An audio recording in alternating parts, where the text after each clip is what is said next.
Hi, this is Andy with Mountain Computers. Today is November 14th. It's a Thursday. This is our second video of the day. We just finished the letter A for Alpha, Andy. We're doing the letter D now, as in Delta. The reason why I'm doing a couple letters a day now is because we only have a few days left before we're going to take a quick break. And maybe we'll get the rest of the alphabet done. But today, the letter D is, oh, by the way, Andy Mountain Computers, the Go Green PC tune-up guy. So anyhow, hi, nice to meet you. Check out our other videos. We have 70, 80 videos now. I probably should go back and clean some up, add some audio and video and some nice, post-production stuff, but not yet. So let's focus on the letter D. Time me. I'm going to be quick about it, but let's talk about the letter D. Okay. So how many D topics do we have? 20, 25? So let's be quick about it. Let's be smart about it. So I'm just going to read through them real quick, and then we'll hop right on them. If you have any questions, put them down in the comments. Like, subscribe, and share, okay? So number 1, disk cleanup, docking station, domain, data center racks, data centers and ISPs, data compression, DFD, DHCP, DXDiag, DirectX, DVD, dual boot, DOS prompt, DOS partition, 8.3, domain name, DMZ, display refresh, disk space, disk partition, and digital blank. Now let me talk about digital blank for a second. 1 second. There's about 100 terms with the word digital something. 100. And we're not going to go into those, okay? That's just too many. So all I can tell you is there's a difference between digital and analog. Digital is ones and zeros. Analog is everything else, okay? So let's start with disk cleanup. Disk cleanup to me, our Go Green PC tune-up utility, it does some pretty good disk cleanup, but nothing like what CCleaner does, crap cleaner they call it. So we manually clean up your disk system, the temp files, the user profile temp files, the internet temp files, the iNet cache temp files, the log files, unnecessary tasks, both in the system 32, the recycle bin, Windows Update files, all those things. When you do disk cleanup, we reset restore points, we look for corruption, we look for corrupt directory names. When you do disk cleanup, it takes us about, or me, manually, anywhere from 15 to 25, 30 minutes, okay? Our tool, our Go Green PC tune-up utility, takes about 10, 15 seconds. However, that's just to initiate the cleanup. Sometimes the cleanup can clean up anywhere between, 1 gigabyte to 14 gigabytes of junk. So disk cleanup is very important. It's like going around your house and sweeping up and vacuuming all the corners and getting the dust bunnies out of the corner, getting the cobwebs. I mean, disk cleanup is essential. So 1, we manually clean up your file system. We can do that. Eyes. Computers can't see what eyes can see, okay? Not yet. And the cleanup tools that we use, like CCleaner, very good, but you have to uncheck some boxes and check some boxes to make it work effectively. So we might have a video on that. But anyhow, disk cleanup, very important. Docking stations. In my last video, we talked about docking stations regarding ACPI, the power configuration stuff. Docking stations suck. Expensive, been around for a long time. One of my mentors, he loved them. The reason why they suck is because there's a profile when you use it to where it says docked profile, hardware profile, and undocked. If they get lost or confused, it really makes a mess of your computer. So that's never changed. We basically say if you get a laptop and you want to hook it into like an external mouse, keyboard, monitor, whatever, just plug them in. Just plug them in. Set your laptop off to the side. My wife's laptop's like that. She has her laptop to the side. Wireless mouse and keyboard. HDMI coming out of the laptop, goes to a big screen. That's all you need, okay? Docking stations, don't pay for them. Even if you work for a company and they say, oh yeah, they're the greatest thing ever, actually they're very stupid. Now some docking stations have an Ethernet port, which I believe is valuable because some laptops don't come with an Ethernet port. However, the Type-C connector on your laptops now have adapters for Ethernet ports. So if you have a laptop that doesn't have an Ethernet port, invest in an adapter that gives you the Ethernet port for an Ethernet cable, okay? The domain. Let's talk about a domain for a second. The first time I heard about that word was when I was in Winnemucca, when I started out working for some medical offices that had nothing but Macintoshes, and it said domain. Well, I was used to TCP/IP, you know, a work group, a Microsoft work group. So when you browse a network and you see all the computers that are in the same work group name, like work group name called workgroup or home or whatever, well, the domain is the same concept. It's just a group of computers all clustered together under the same general NetBIOS grouping name. They can see each other, they can talk to each other, they communicate, that's about it. Share devices, share information. So when it comes to the domain, that's different from a domain name. A domain is basically a cluster of electronic devices, typically PCs, printers, file servers, domain controllers, etc., that just work together. And one of those computers in that domain is what's called the master browser that keeps track of all of the other computers by name. It's not your router per se. Your router routes traffic. So keep those separate, okay? Data center rack, 44Us, okay? 44Us. When you, I've worked in data centers before, redundant networks. I was a NOC manager, and we had 20,000 square feet of lifted space with a bunch of fiber, a node room, fully meshed. And when you think about a rack, a data center rack, at the bottom is power, at the top is usually network configurations, and in the middle is all these 1U, 2U devices like servers, etc., NAS devices, SAN devices, storage devices. But when it comes to a rack, a data rack, I have a data rack here in my store that I used to use for 9 to 11 servers. I had 2U, 4U devices, and those are all gone now. So you got to have one rack. If you're an IT guy, a systems guy like me, you will have one rack in your life. And you'll know that it's 44Us, and it's heavy. Make sure it's on casters if you own one, or bolted to the floor, or whatever. So that's about it.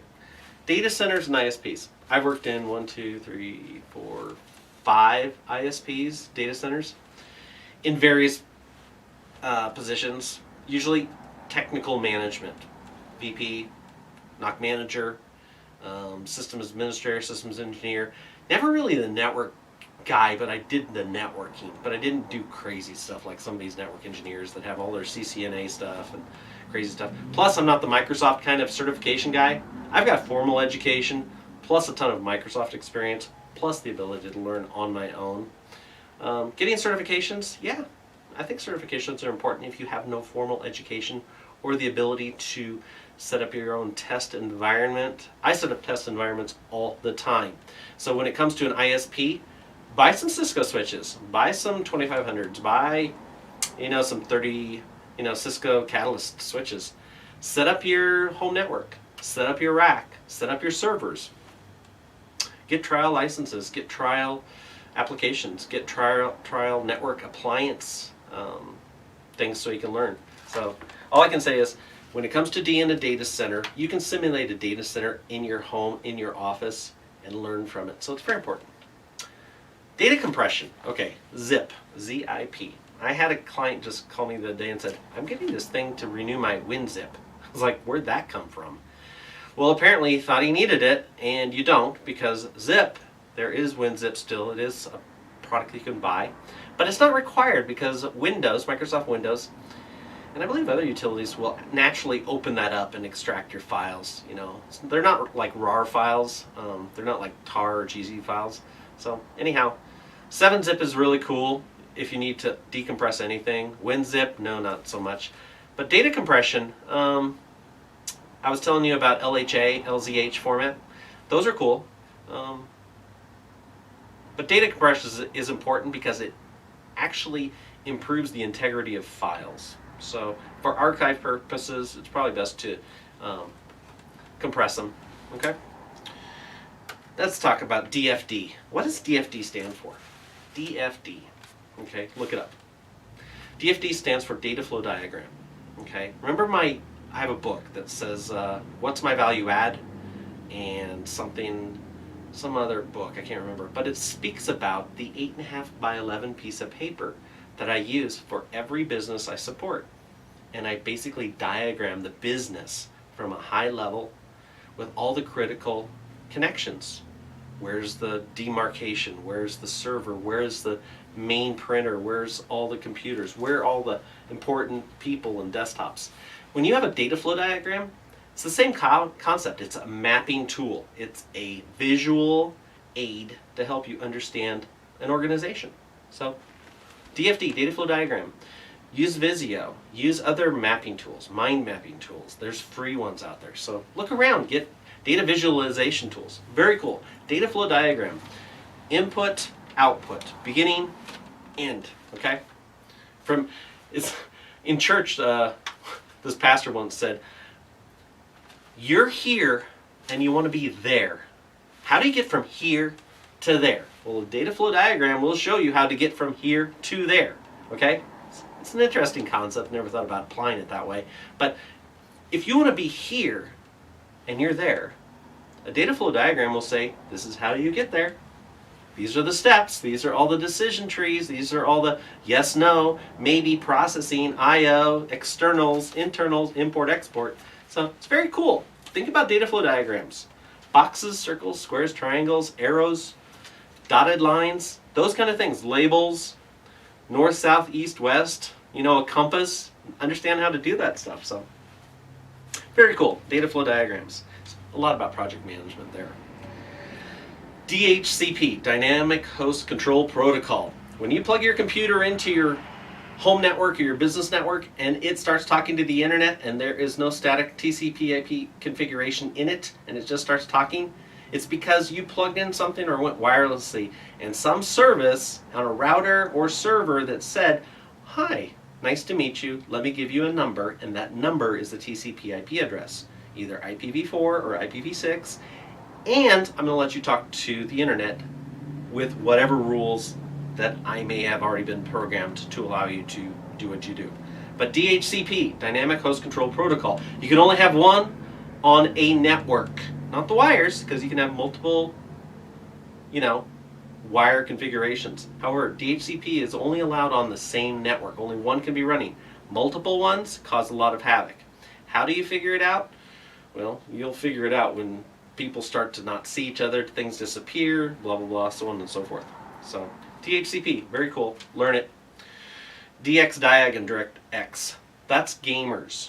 DXDiag. It's a diagnostic tool that you run from the command line to determine what kind of DirectX and any problems you have with your video, audio, game playing experience on your computer. So, enough said. DXDiag, DirectX. 11, 12, whatever. DVD. Digital video disc. Okay? Been around since a long time. I helped develop one of the first formats. Microsoft Encarta was the first one really to go on it.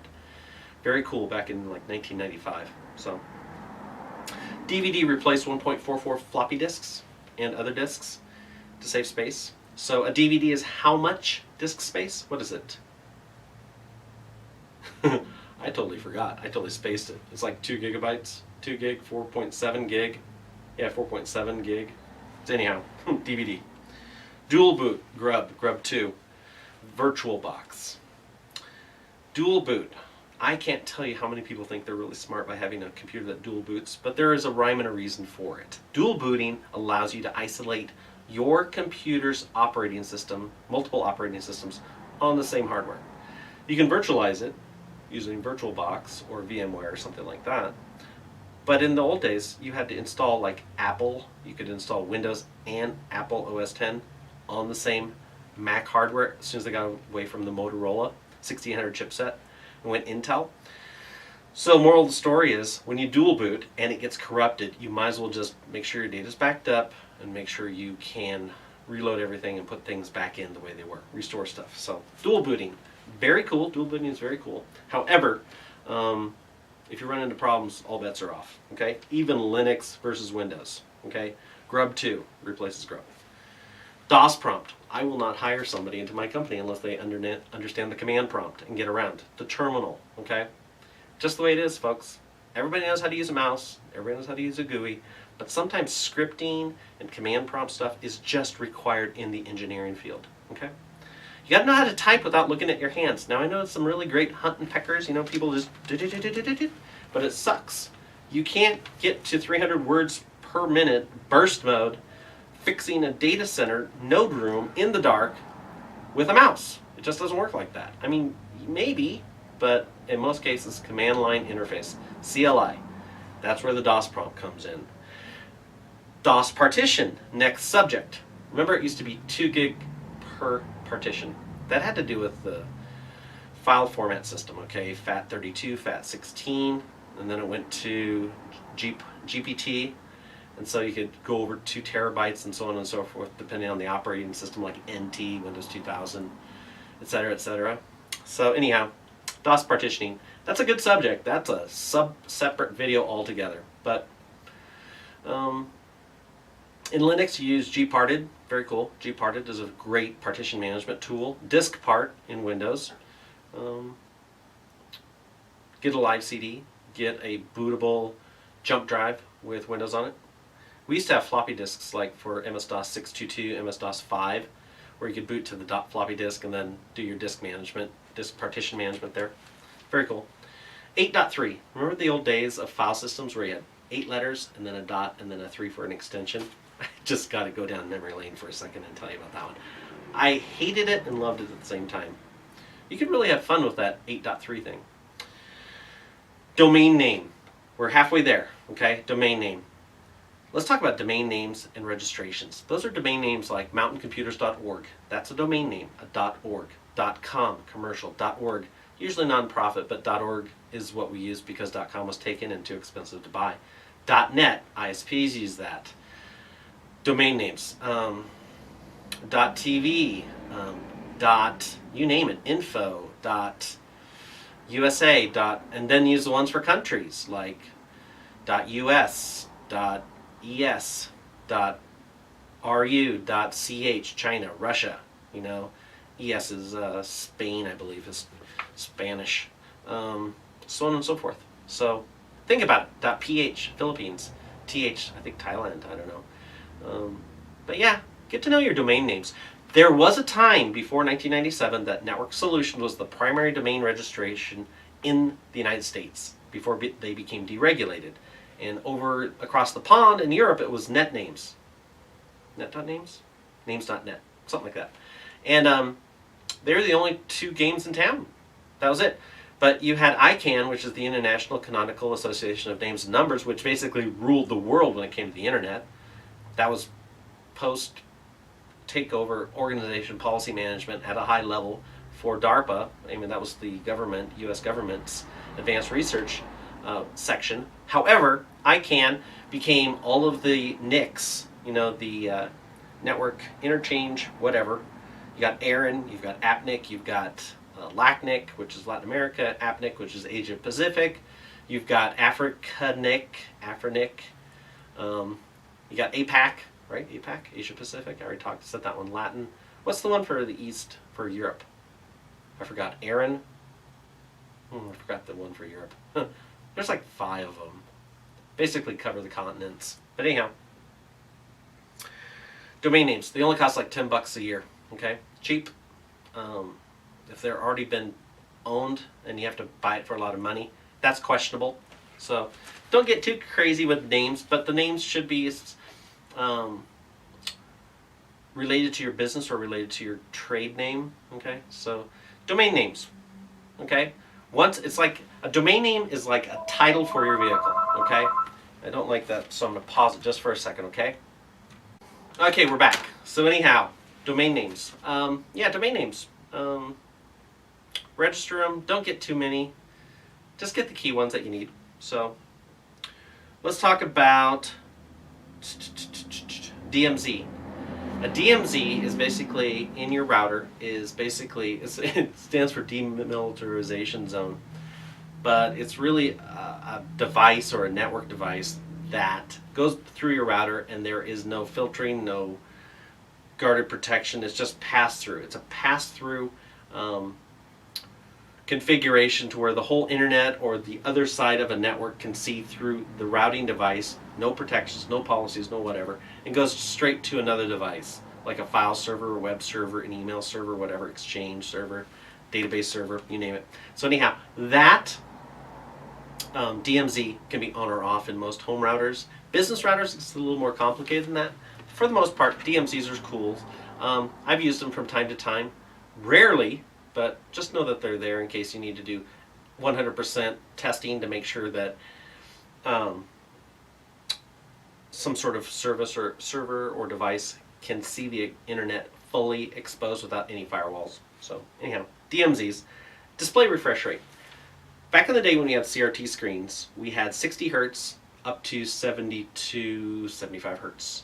So one of the first things we did in our 3-point tune-up was, step one, check the refresh rate of the CRT. Because 60 hertz versus 72 hertz is a lot snappier in your video refresh, which is a huge performance boost to the user and their usability. So think about that. We don't need that anymore because flat screens, they're all basically 59, 60 hertz. And the new gamer ones are up to 144 hertz. So just think about that. But if you're a gamer, you'll know better. If you're just a home user, you won't know any better. Doesn't matter. So display refresh rate. Disk space on your hard drive, any hardware drive, server, workstation, whatever. 10% is the minimum disk space free rule. So if you have a 1 terabyte drive, you should always keep 100 gig free. 10%, right? So 100 megabytes, 10 megabytes free. So on and so forth. So if you have a 320 gig hard drive or a 500 gig hard drive, 10% is easy. 500 is 50 gig. 320, what's 10%? 32. 320, 32. 10%, okay? If you don't have that and you're less, you'll see performance issues, you'll run out of disk space, so on and so forth, and it becomes a nightmare. You need to clone that drive to a bigger drive, okay? Which brings me to disk partition cloning. There are tools out there, Partition Wizard, Partition Home Partition Wizard. There's, there's a bunch of them. I just spaced it. Some of my friends have some awesome ones. But anyhow, there's Ghost. What's some other ones? Those are old. But anything works. Clone your drive. Clone a small drive to a bigger drive, or same from, we do cloning all the time from a 500 gig standard serial ATA 3 drive to an SSD drive. Just clone it straight across. Boom. You know, what, 50, 500 times faster it seems like? It's awesome. It's cheap. That's it. Holy Lord. So digital blank, 100 of those. Everything's digital, folks. It's the electronic age, information age. We're going into the space age, so on and so forth. So this is Andy from Mountain Computers. Have a great day. This was a lot for the letter D. I'm going to slice and dice this video from that pause, and it was just a stupid call from somebody who asked a simple question about a battery. And I was like, okay. Like a car battery, right? So anyhow, if you have any questions or comments, put them below. Like, subscribe, and share. This is Andy from Mountain Computers. Like, subscribe, and share. And have a great day. It's been a long day already. Take care. Bye-bye.